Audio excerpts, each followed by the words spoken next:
I was gonna talk about this book, right, and Socrates and the Socratic method. I'm gonna act it out. So anyway, here's what I want to tell you now, though. What I want to tell you now is that sometimes I discuss the plurality of truth. So I met a guy yesterday who was parked near me, and we hung out, and he said that he has a saying: "The only truth is my truth, and your only truth is your truth. My only truth is my truth. His only truth, the only truth for him is his truth." And I said, love that in the sense of saying that, all we really have is our perception of truth. But also I fundamentally disagree. There is a truth out there. The only thing that can exist in here is my perception of it, which can be influenced by other people's perceptions, hopefully. But no, there's definitely a truth out there. And I'm just going to make this really quick, actually, because I think this moment in the conversation is like a 2-hour conversation, but I think this moment sums it up nicely. He said, so we're going back and forth, where I'm saying, this is real. I have no idea whether it's here or not, but the table either exists or it doesn't, regardless of my perception. He goes, I have an example. I think you're gonna like this example. He was quite pleased with his example, and I did love his example. He said, a placebo. I said, yes. Perfect. Great reference. I said, absolutely. So what's your point? He said, well, a placebo, it's just like a sugar pill, but then if people are told that it's going to help them, and then they take it can actually help, treat, cure, whatever. I said, absolutely. Because they have a different relationship to that placebo than people who were told, for instance, that it's a placebo, who weren't told that it would have these benefits. I said, absolutely. So what's your point? He said, well, for them, it's a medicine. And then for someone else, it's a sugar pill. I said, oh, no. It may serve as a medicine for people who have that relationship to it because of their different expectations, and just the act and that information combined to produce a different effect. So we definitely have different relationships to the truth. I'm standing over here, you're standing over there, whatever. I see these details, you see those. But I promise you, I told him, if you take a big bag of these placebos and you swear to someone that this is the miracle cure, and they take them and they believe you, and they get through half of the bag and they're completely cured, I promise you, and I hope we're assuming that all the pills were identical.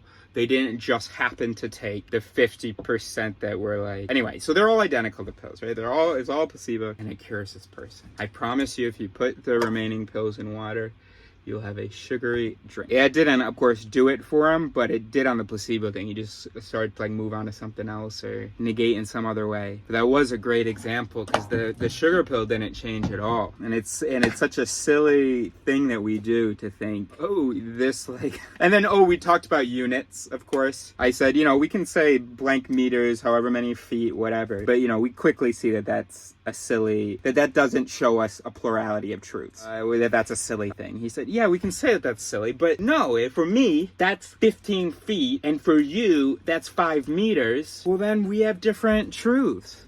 I said, well, actually, no. He said 5 is different from 15, and they're both correct. I said, yes, 5 is different from 15, but meters are also different from feet. And so the differences cancel out. Of course, the numbers aren't exactly correct, but it would be 5 point something, whatever, or 15 point something, whatever. And so we were stuck on that for a while. He kept wanting to say that 5 feet and 15 meters, or whatever the actual equivalent is, are somehow these different things. It's like saying fourchette and fork are 2 different things. No, we have different relationships with them. For me, that springs to mind the word fork. For someone else, that might spring to mind fourchette, but it's a fork, c'est une fourchette. And it's so funny how, he must have tried half a dozen different negations of the plurality of truth. And then, because of everything that's been going on with me the last few days, he stopped talking about the plurality of truths when I started talking about the last woman I dated. And I told him, I don't care how she thinks she looks in the mirror, there is such a thing as a healthy weight range. And if she gets on a scale, there will be a number that is either within or without that healthy range. And if she is within that healthy range, and on the lower end of that healthy range, regardless of how she feels about herself, how she sees herself, none of it matters. Well, okay, so here's the thing. There's 2 kinds of truths. He said, there's lots of kinds of truths. I said, no.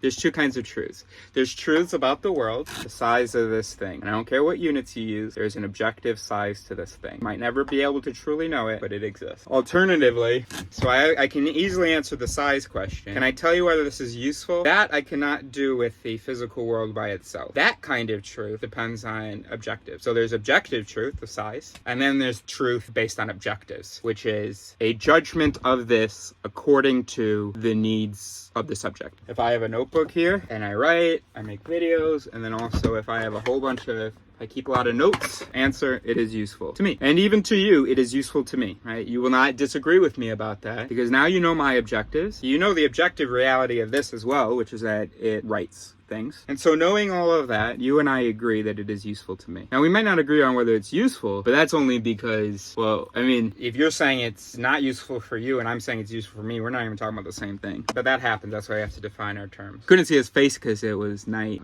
by this point. But this was no longer a philosophical feeling conversation where it's like, oh, I want to be relativist and all of that. It was real now. Do you want to be relativist? First of all, I wasn't going to talk about Israel and Palestine because he was Israeli.